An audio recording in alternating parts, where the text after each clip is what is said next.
कैसे हैं स्टूडेंट्स आप?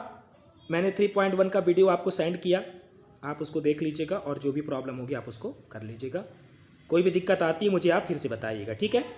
आज चलिए हम बात करेंगे एक्सरसाइज 3.2 की। एक्सरसाइज 3.2 को स्टार्ट करने से पहले डियर स्टूडेंट्स आपको मैं कुछ इंपॉर्टेंट चीज़ बता देना चाहता हूँ। ये इंपॉर्टेंट चीज़ ऐसी है जो आपके लिए बहुत ही इंपॉर्टेंट है, बहुत ज़्यादा, क्योंकि ये चीज़ आपके ऑब्जेक्टिव में ज़रूर आती है। 25 नंबर का जो आपका ऑब्जेक्टिव होता है, सही विकल्प होता है, उसमें ये चीज़ आपसे ज़रूर पूछी जाती है। तो डियर स्टूडेंट्स प्लीज़ आप अपना पूरा कंसंट्रेट इस पर करेंगे और जहाँ पे डाउट होगी मुझसे फिर से पूछेंगे। इसमें आप देख पाएंगे, इसमें लिखा हुआ है A1/A2 बराबर नहीं है B1/B2 के, है ना। तो ऐसी कंडीशन में जब A1/A2 B1/B2 के बराबर नहीं होता तो उसका जो ग्राफिकली रिप्रेजेंटेशन होता है, ग्राफिकली रिप्रेजेंटेशन का मतलब, कहने का मतलब है कि जब आप इसको ग्राफ में दर्शाते हैं, है ना, ग्राफ में दर्शाते हैं, तो ग्राफ में जब इसको रिप्रेजेंट करते हैं आप, तो इसका जो ग्राफिकली रिप्रेजेंटेशन होता है वो इंटरसेक्टिंग लाइन का होता है। यानी इसमें लाइन क्या करती है, एक दूसरे को इंटरसेक्ट करती है ना, काटती है, प्रतिच्छेद करती है, ठीक है ना। कुछ इस तरह से मैं आपको दिखाना चाहता हूं। यहाँ पे आप देखेंगे A1/A2 बराबर नहीं है B1/B2 के, तो इसमें एक लाइन दूसरी लाइन को इंटरसेक्ट कर रही है। कहाँ पे कर रही है? एक पॉइंट पे कर रही है ना। तो इसका जो सोल्यूशन होगा डियर स्टूडेंट्स, तो कैसा सोल्यूशन होगा? यूनिक सोल्यूशन होगा। यानी कहने का मतलब है कि इसका जो एल्जेब्रिक इंटरप्रिटेशन है, तो एल्जेब्रिक इंटरप्रिटेशन क्या होगा? यूनिक सोल्यूशन का होगा, है ना। यूनिक सोल्यूशन का मतलब होता है अद्वितीय हल, जिसका केवल और केवल एक हल आए, दूसरा हल न आए, है ना। अब इसी तरह से आप देख लीजिए, दूसरे नंबर में लिखा है A1/A2 बराबर B1/B2 बराबर C1/C2, है ना। अगर ऐसी कंडीशन होती है तो ऐसी कंडीशन में जो इसका ग्राफिकली रिप्रेजेंटेशन होता है उसमें क्या होता है? कॉन्सिडेंट लाइन होती है। कॉन्सिडेंट लाइन का मतलब होता है रेखाएं आपस में क्या होती हैं? संपाती होती हैं, ठीक है ना। अब आप इसको समझ लीजिए संपाती कैसे होती है। जैसे मान लीजिए एक लाइन आपने ड्रा किया, ठीक। अब इसी के ऊपर आप दूसरी लाइन ड्रा करेंगे, इसी के ऊपर आप तीसरी लाइन ड्रा करेंगे, अब इसी के ऊपर आप जब चौथी लाइन ड्रा करेंगे और इसी तरह से लाइन आप एक के ऊपर एक ड्रा करते जाएंगे। तो जब एक के ऊपर एक लाइन आप ड्रा करते जाएंगे तो इसमें आपको बहुत सारे इंटरसेक्टिंग पॉइंट मिलेंगे। क्या मिलेंगे स्टूडेंट्स? बहुत सारे इंटरसेक्टिंग पॉइंट मिलेंगे। और जब इसमें बहुत सारे इंटरसेक्टिंग पॉइंट मिलेंगे तो ऐसी कंडीशन में इसका जो सोल्यूशन आएगा वो कैसा सोल्यूशन आएगा? मैनी सोल्यूशन आएगा, है ना। आप अपनी बुक में भी देख लेंगे, यहाँ पे भी मैं बता रहा हूँ आपको, ठीक है। क्यों आएगा? क्योंकि इसमें लाइन जो है एक के ऊपर एक जा रही है, कॉन्सिडेंट लाइन है, संपाती रेखाएं हैं और इसके बहुत सारे इंटरसेक्टिंग पॉइंट हमको मिल रहे हैं, जिसकी वजह से इसका जो सोल्यूशन आएगा वो मैनी सोल्यूशन आएगा। अब इसी तरह से आप देख लीजिए A1/A2 बराबर B1/B2 बराबर नहीं है C1/C2 के, तो ऐसी कंडीशन में लाइन जो होती है वो क्या होती है? आपस में पैरेलल होती हैं। पैरेलल का मतलब समानांतर, यानी एक लाइन दूसरे लाइन को कहीं पे भी आपस में जोड़ती नहीं है, वो बराबर चली जाती है। इसीलिए इसका जो सोल्यूशन होता है स्टूडेंट्स, तो वो एक भी सोल्यूशन नहीं होता। एक भी सोल्यूशन क्यों नहीं होता? क्योंकि इसकी लाइन आपस में एक दूसरे को कहीं पे भी इंटरसेक्ट नहीं करती, ठीक है ना। तो आई होप ये आपको समझ में आया होगा। तो चलिए अब हम 3.2 एक्सरसाइज की तरफ चलते हैं। 3.2 एक्सरसाइज आप बुक में अब क्वेश्चन देख लेंगे, मैं आपको क्वेश्चन समझा देता हूं, बता देता हूं, क्वेश्चन आप बुक में अपने देख लेंगे। क्वेश्चन कहता है, मैं आपको हिंदी में क्वेश्चन समझा रहा हूं, आप इंग्लिश में उसका प्रोनाउंसिएशन पढ़ करके उसको देख लेंगे, मैं उसको हिंदी में आपको समझा देता हूं। क्वेश्चन कहता है कि कक्षा 10वीं में 10 विद्यार्थी हैं, ठीक है ना। कक्षा 10वीं में 10 विद्यार्थी हैं और ये 10 के 10 विद्यार्थी गणित की प्रतियोगिता में, मैथमेटिक्स क्विज, है ना, गणित प्रतियोगिता में भाग लेते हैं। अब इसमें कंडीशन क्या कहती है? तो कंडीशन ये कहती है कि जो लड़कियों की संख्या है वो लड़कों की संख्या से 4 ज्यादा है, यानी number of girls 4 more than number of boys. लड़कियों की संख्या लड़कों की संख्या से 4 ज्यादा है, ठीक है ना। तो आपको बताना है कि उस मैथमेटिक्स क्विज यानी गणितीय प्रतियोगिता में कितनी लड़कियां पार्टिसिपेट हुई हैं और कितने लड़के पार्टिसिपेट हुए हैं, ठीक है ना। तो चलिए अब मैं इसके सोल्यूशन की तरफ चल रहा हूं डियर स्टूडेंट्स। तो आप इसका क्वेश्चन बुक में देख लीजिएगा, मैंने इसको समझा दिया है। तो चलिए इसमें हमने मान लिया कि let the total number of girls X और इसी तरह से टोटल नंबर ऑफ Y, ये मैंने मान लिया है अभी, ठीक है ना। तो क्या कहता है कि टोटल नंबर ऑफ गर्ल्स और टोटल नंबर ऑफ बॉयज को मिला के उस कक्षा में कितने विद्यार्थी होते हैं? 10 विद्यार्थी, है ना। इसीलिए टोटल स्टूडेंट क्या हो गए? X + Y = 10। ये क्वेश्चन नंबर फर्स्ट हो गया। अब हम चलते हैं अगली नंबर कंडीशन में। तो अगली नंबर कंडीशन क्या है? अकॉर्डिंग टू क्वेश्चन इसमें हम फिर से लिख लेंगे प्रश्नानुसार अब कहता है कि जो लड़कियों की संख्या है, यहाँ पे आपने नंबर ऑफ गर्ल्स किसको माना है, एक्स को माना है ना, तो जो लड़कियों की संख्या है वो लड़कों की संख्या से क्या है, 4 ज़्यादा है। किसकी संख्या, लड़कियों की संख्या लड़कों की संख्या से 4 ज़्यादा है। तो लड़कों की संख्या y, लड़कियों की संख्या x। अब लड़कियों की संख्या है ना ज़्यादा लड़कों से, इसलिए हमने लड़कियों की संख्या में 4 को क्या कर दिया है, जोड़ दिया है, ऐड कर दिया है, ठीक है ना। अब आप यहाँ पे x माइनस वाई बराबर 4, ये इक्वेशन नंबर आपका सेकंड हो जाएगा, ठीक है स्टूडेंट्स। तो इक्वेशन नंबर फर्स्ट और इक्वेशन नंबर सेकंड, ये दोनों के दोनों इक्वेशन कैसे आपके हो गए, एल्जेब्रिक इंटरप्रिटेशन, ये एल्जेब्रिक फॉर्म हो गया, ठीक है ना।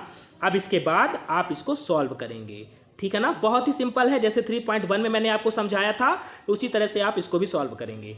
तो चलिए, इसमें लिखा हुआ है फ्रॉम इक्वेशन फर्स्ट, ठीक है ना। अब हम इक्वेशन फर्स्ट ले लेंगे x प्लस वाई बराबर 10, ठीक है ना। मैंने आपको पहले ही बताया था कि अगर आपको कोई लाइन ड्रा करनी हो तो आपको 2 पॉइंट की जरूरत पड़ती है। कितने पॉइंट की जरूरत पड़ती है, 2 पॉइंट की जरूरत पड़ती है ना। और यहाँ पे भी आप इसका जो सॉल्यूशन है, इसको जो आप दिखाएंगे, इसका जो रिप्रेजेंटेशन कराएंगे वो ग्राफ में कराएंगे। किस में कराएंगे, ग्राफ में। तो ग्राफ में कराने के लिए आप क्या करेंगे, एक लाइन ड्रा करेंगे, है ना। और जब लाइन ड्रा करेंगे तो उसमें आपको 2 पॉइंट की जरूरत पड़ेगी, इसीलिए हम एक इक्वेशन से 2 पॉइंट निकाल लेंगे, ठीक है ना। अब चलिए, अब यहाँ पे हमने मान लिया लेट x बराबर 5। अब डियर स्टूडेंट्स आप ध्यान दीजिएगा कि जरूरी नहीं है कि आप x बराबर 5 ही माने, ये मैंने अपने से माना है, आप अपने से मान सकते हैं। लेकिन डियर स्टूडेंट्स आपको ध्यान ये रखना है कि हम जब x बराबर 5 मान रहे हैं तो हमारा जो सॉल्यूशन है, हमारा जो इसका हल है वो बहुत ही सिंपल तरीके से आ जाता है। आप ऐसी कोई भी वैल्यू मत मानिएगा जिससे आपका सॉल्यूशन पॉइंट में आए, दशमलव में आए, या फिर ऐसा आंसर आए जो बहुत बड़ा हो, है ना, ताकि आप उसको ग्राफ, क्योंकि मैंने यहाँ पे देखिए x बराबर 5 माना है तो मुझे बहुत ही सिंपल तरीके से y बराबर भी 5 मिल गया है ना। अगर मान लीजिए यहाँ पे मैं x बराबर कोई दूसरा नंबर ले लेता, कोई बड़ी संख्या ले लेता, तो मुझे y की संख्या भी क्या मिलती, बड़ी मिलती। और जब मुझे y की वैल्यू भी जब बड़ी मिलती तो उसका जो मैं ग्राफ खींचता तो बड़ा ग्राफ बनता, है ना, उसमें मुझे परेशानी होती। इसीलिए आपको ऐसी वैल्यू मानना है कि आपको ज़्यादा दिक्कत ना हो, बहुत ही आसान तरीके से आपका आंसर आ जाए। लेकिन जरूरी नहीं है कि जो मैं मान रहा हूँ आप वही मानिए, आप अपने से भी सोच के कुछ भी मान सकते हैं। तो x बराबर 5 माना तो मुझे y की वैल्यू भी 5 मिल गई। इसी तरह से मैंने अगले बार में फिर से y बराबर 4 माना तो मुझे x की वैल्यू क्या मिल गई, 6 मिल गई। तो पहला पॉइंट मेरा p है और दूसरा पॉइंट मेरा q है।